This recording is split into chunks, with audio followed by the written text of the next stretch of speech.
কি খবর ফ্যামিলি? সবাইকে অনেক ভালোবাসা জানিয়ে আরও একটা ভিডিও শুরু করছি। এখন বাজে ঘড়িতে 1:30। অনেক সকালবেলায় ওঠা হয়েছে আজকে। শরীরটা ভালো নেই, সেটা বলবো না, শরীর ভালো রয়েছে, মনটা একেবারে অস্থির করছে। সেটা তো করারই কথা, যাকে মনটাও ভালো রাখতে হবে মানি শোনার জন্য। আর মাকে পাঠিয়েছি একটু ওই বাড়িতে, যেহেতু মাথার মধ্যে তো বোঝা রয়েইছে, সেগুলোর সমাধান করতে মাকে পাঠিয়েছি ওই বাড়িতে। আর মানি শোনার জন্য এই যে বসিয়ে দিয়েছি জল গরম। আর আজকে আর রান্না বলতে এই যে শাক ভাজা হবে, আর এই দেখো ডাল করা হয়েছে, আর এদিকে ভাত রয়েছে। তো আজকে আর তেমন কিছু হচ্ছে না। এখন ঘড়িতে 1:30 বাজে। তো ওই দেখো এখন ঘড়িতে বাজে হচ্ছে গিয়ে 1:30। কিছু ভালো না লাগলেও ভালো লাগাতে হবে। মানে শোনা না বিছানায় টয়লেট করেছে, আর একেবারে কী বলবো, গন্ধ বেরোচ্ছে, আর বৃষ্টি পড়ছে, বর্ষাকাল, কেমন শ্বাস করছে, একদম ভাল লাগছে না। শরীরটা ভীষণ উইক লাগছে। যদিও মাকে পাঠালাম, যেহেতু এখন পরপর লোন রয়েছে কারোর কাছ থেকে, যেটা হয় আর কি, ইন্টারেস্টে টাকার জন্য কথা বলার জন্য মাকে পাঠালাম। মা গেছে তখন কটা বাজে, মা এখনই ব্যাক করবে। আর মানি শোনা হচ্ছে গিয়ে চান করবে, ওই জন্য গরম জলটা বসালাম। ঠান্ডা জলে চান করতে চাইছে না, কারণ একটু শ্যাম্পু করাবো, ওই কারণে।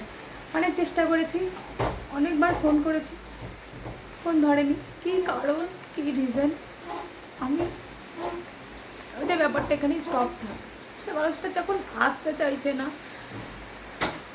আসতে হবে না। মেয়েটা মাছ ছাড়া ভাত খেতে পারে না, মেয়েটা ডিম ছাড়া ভাত খেতে পারে না, সেই মেয়েটাকে শাক ভাজা দিয়ে আমি ভাত খাওয়াচ্ছি। আমার ভাবতে অবাক লাগছে।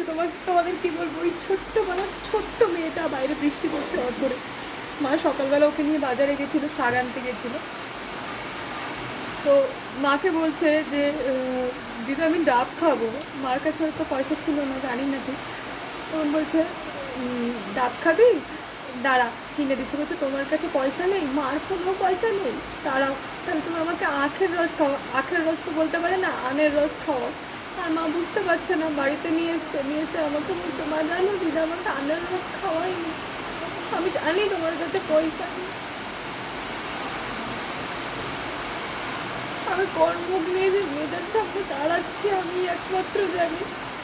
মা না থাকলে আমার চোখ ফুলে যাচ্ছে, মা না থাকলে আমার মনে হচ্ছে চারিদিক থেকে যেন আমাকে সব খেতে আসছে। কাউকে পাশে পাচ্ছি না, কাউকে না, আমার কিচ্ছু ভালো লাগছে না। মেয়েটাকে শাক ভাজা দিয়ে ভাত দিতে হচ্ছে আমাকে। আমি জানি তুমি ভিডিও দেখছো, তুমি এত কিছুর পরও কেন দূরে সরে যাচ্ছ? চলে এসো না।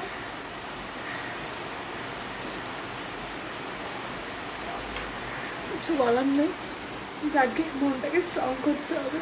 তোমরা পাশে থেকো, তোমরা সাথে থেকো। চান করেছি অনেকক্ষণ, মনেই নেই যে মাথায় আমার গামছা কাছানো, শুয়েই ছিলাম। ভালো লাগছে না, কিচ্ছু ভালো লাগছে না, কোনো কিচ্ছুতে মন বসছে না।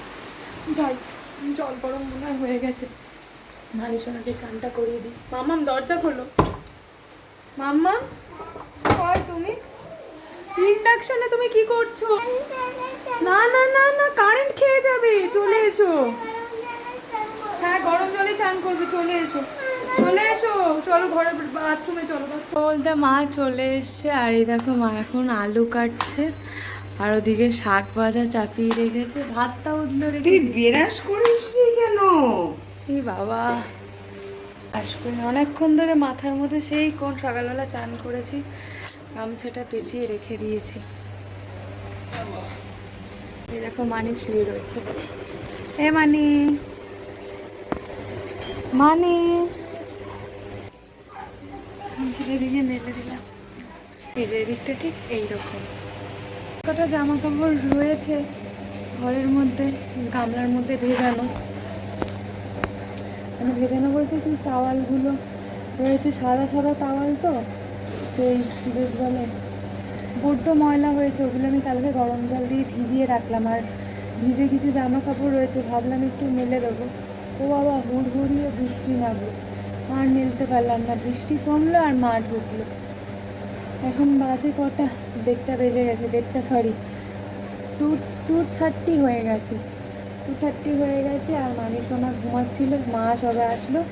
মায়ের গলার আওয়াজ পেয়ে পানি উঠে গেল। মাকে ফোন করলাম যে মা তুমি তাড়াতাড়ি আসো, আমার খুব শরীরটা খারাপ লাগছে, মানে ঠেলা দিলেই আমি পড়ে যাব। চলো ঘরে যাই। খাইনি এখনো আমি এখনো কিছু। ঘরে যাই, ঘরে গিয়ে খাওয়া দাওয়া করি। মা যেই এসেছে, মার মুখটা দেখে আর মাকে দেখে অনেকটা আনন্দ লাগলো। যাকে রান্না বান্না হয়ে গেছে, এই ডাল সেদ্ধ আর শাক ভাজা আর সাথে আলু ভাজা আর একটু ভাত। তো চলো আবারও দেখা হবে, তোমরা সবাই পাশে থেকো।